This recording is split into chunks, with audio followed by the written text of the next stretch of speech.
When you're shopping for an older boat that fits your budget, it pays to buy the brand sometimes. If you can swing the money, the Hallberg Rassy 42 should be at the very top of your list.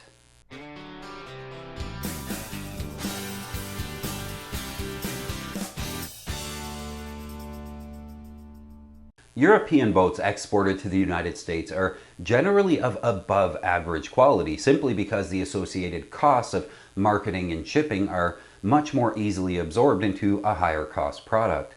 Examples include Trentella from the Netherlands and Hallberg Rassy from Sweden. These last are exclusively cruising boat expensive, but considered by most to be very well made.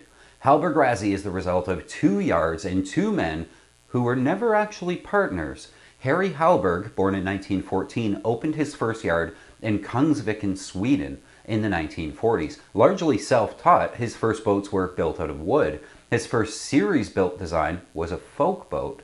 Hallberg began using fiberglass in 1963 and he later died in 1997. Like Hallberg, Christoph Rassy was brought up near the water on Starnberger Sea in the south of Germany.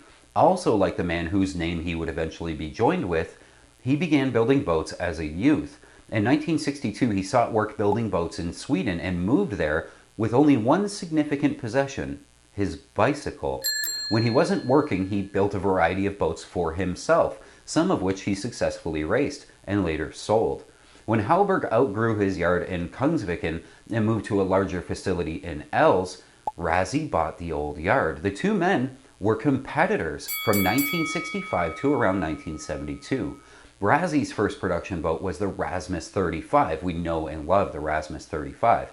It was first built of mahogany, but later in fiberglass, but always with that distinctive windshield, which remains a trait of all Hallberg Rassy designs today. The Rasmus was designed by Ole Enderlin. Enderlin was also designing boats for Harry Hallberg, sort of playing both sides, such as the Mistral 33 and the Missile 24.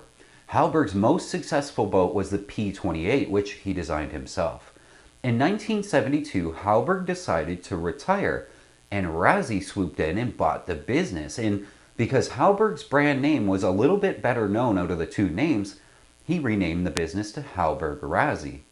Hallberg Rassy is regarded as one of the top European yacht builders today. The company began exporting boats to the United States in the mid-1970s with the Monson 31 sloop, of which 900 were built, ending in 1983. Next came the HR 41, built between 76 and 79. Then the HR 38. The HR 352 began in 1977 to 1989, with more than 800 built. The HR 312 from 79 to 91, more than 700 built. And then in 1982, the HR 49. The HR 42 that we're talking about today was introduced in 1980 and production continued until 1991. In all, 255 42s were built. Like all Hallberg Rassy boats, the 42 has a heat-tempered glass windshield, probably its most obvious design element. After some experimenting with racing designs during the 1980s, Hallberg Rassy is firmly settled on world cruising as its market. Enderlin's 42 is a good example of the earlier HR models.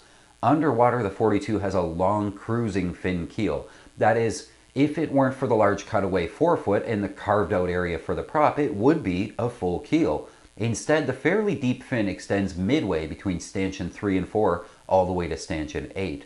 The rudder hangs from a full-length skeg. The foredeck is flush on this boat, which results in considerable freeboard. This can adversely affect pointing ability and also makes docking in a crosswind a little bit more difficult. On the plus side, though, it opens up room below. It also impacts crew movements on deck. On one hand, there's no deck house to sidestep and trip over, but on the other hand, there's no deck house to brace against or to serve as a barrier against breaking waves. In the end, one's attitude toward flush decks is a personal matter. Some will enjoy the freedom of movement on deck, while others will feel a bit more vulnerable. This also means all the port lights are in the hull side, which makes them somewhat more susceptible to leaking, though good maintenance should prevent that. As noted, the most distinctive element of the Hallberg Rassy line is that fixed windshield. Regarded as odd back in the 1970s, hard dodgers and windshields are now accepted as offering superior protection against wind and wave. Glass windshields are easier to see through than wrinkled acrylic windows on conventional canvas Dodgers, and they last longer. You're not changing eyes in glass every 8 years. The HR-42's catch rig is fairly low aspect. The sail area to displacement ratio of 14.7 is quite a bit on the low side, even for the moderate displacement to length ratio of 278.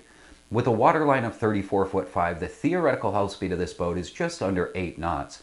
Loaded down for cruising, though, we suspect this speed will be the hard top. Indeed, this will not be a sprightly boat under sail, but then it's intended for blue water passage making, so that should make 180-mile days fairly easy in the right condition. Mention must be made for another common theme with Hallberg Rassy, the center cockpit aft cabin arrangement with the walk-through passageway. This plan makes for 2 private staterooms at opposite ends of the boat. While berths in the aft cabin will be more comfortable at sea than the V berth, the best berths still will be amidships where the motion is at least. The center cockpit is great arrangement for a charter boat too, but not necessarily the best for all others. According to an old brochure, the 42's hull is solid fiberglass and built according to Lloyd's specification for certificate of hull construction and under the personal supervision of a Lloyd's surveyor while being built. The standard color is white with a blue boot and wide stripe below the rail. Fiberglass stringers are bonded to the hull to add stiffness. The brochure for the boat says water tanks are integral, meaning that they're made out of fiberglass and bonded to the hull. However, some water tanks were apparently made of stainless steel and removable. Ballast is an iron casting sewed into the hull. The deck core is 25mm PVC foam. The hull deck joint is fiberglassed over. There is a bulwark topped with teak that adds considerably to on-deck safety. Other trim is teak also, as is the non-skid.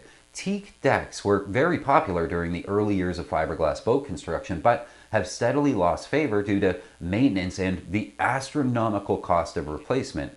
Prospective buyers should have their surveyor pay particularly close attention to the teak decks and to the fiberglass deck underneath. There's no balsa to rot, but water in the core can cause delamination of the sandwich skins. The mast is stepped on deck, which many, including practical sailor, criticize as not being suitable for offshore work, preferring mast stepped on the keel. The idea here is that should a stay or shroud let go, the keel step mast has a better chance of saving itself. And if the top goes, perhaps there will be at least a stub from which a jury rig can be set. There are certainly some benefits to a deck stepped mast. It's quieter down below. There are usually far fewer leaks at deck level. The mast doesn't channel rainwater inside and down to the mast step below, so corrosion at the butt is eliminated. While we're at it, we should know that a few builders secure the butt of the keel stepped mast so that in the event of a rigging failure, the foot doesn't come adrift and take out furniture down below or crew members. Early boats had Lumar 48 3-speed winches and Lumar Genoa cars. Some had real winches and wire halyards. These are dangerous and should be replaced with conventional winches for all rope halyards. Jiffy rigging mainsail reefing was standard. Several models of Volvo Penta diesel engines seem to have been fitted over years. The 52 horsepower, the Volvo MD21B, is listed in one brochure, while the MD30 and MD31 are mentioned elsewhere. The standard prop is a 3-blade 17x11 left hand. Fuels carried in 2 stainless steel tanks totaling about 120 US gallons. A pump for removing sludge from the bottom of the tank is provided, and this is a very important feature almost always neglected by builders of lesser quality boats. Stainless steel is an excellent material for fuel tanks, but expensive. One should watch for corrosion at the welds. All through hulls have seacocks and all hoses are secured with double hose clamps, which is good practice but not always followed. As is easy to tell from the drawings and specifications, the HR-42 is a cruising yacht, not a round-the-marks buoy racer. Owners rate speed upwind and downwind as just average. The same owners rate seaworthiness and stability as above average. The catch rig allows you to strike the mainsail and proceed under jib and jigger. This works so well because the rig is balanced, that is, with adequate sail area forward and aft, the boat doesn't need a lot of helm to hold her course. For long-distance sailing, this is what you want, the ability to lock in a sail configuration and let the boat sail herself. The easier the boat is for you to steer, the easier it'll be for the autopilot to steer too.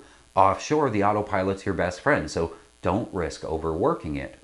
The The 42 sail area to displacement ratio of 14.7 won't make her sparkle under sail, especially when loaded for cruising. The drag of the 3-blade prop only makes her slower. We'd strongly recommend a feathering prop like the max prop or auto prop. Under power, the 42 will make about 8 knots. In bad weather, with a foul tide, you'll be happy to hunker down under a hard top dodger, propelling yourself toward home at near double digits. The Hallberg Rassy 42 is a well-built ocean cruiser. Author, seminar leader, and adventure character John Neal has owned a succession of Hallberg Rassys, including the 42. He said, after 70,000 nautical miles, including the Queen's Birthday Storm, 6 Cape Horn roundings, Antarctica, and thousands of miles in the Southern Ocean and tropics, I would say it's an excellent value. Negatives are too little light below and teak decks, which require a sun awning in the tropics. There are plenty of web resources for Hallberg Rassy owners too, and potential buyers. Used boats can be found at the builder's website, hallberg-rassy.se. John Neal reports an excellent source for parts, hr-parts.com, run by Vicky Vance, a Seattle-born sailor and yacht broker who fell in love with the boats, sailed to Hawaii on one of them, and then set up a dealership, then moved to Sweden, as she says on her website, in order to work even closer to Hallberg Rassy. Now there's an endorsement for you. Have you owned a Hallberg Rassy? What are your thoughts on them? Love to see them in the comments below. And don't forget to subscribe to the channel. A new video comes out every Monday and Saturday. And give this video a thumbs up if you liked it. I'll see you next time.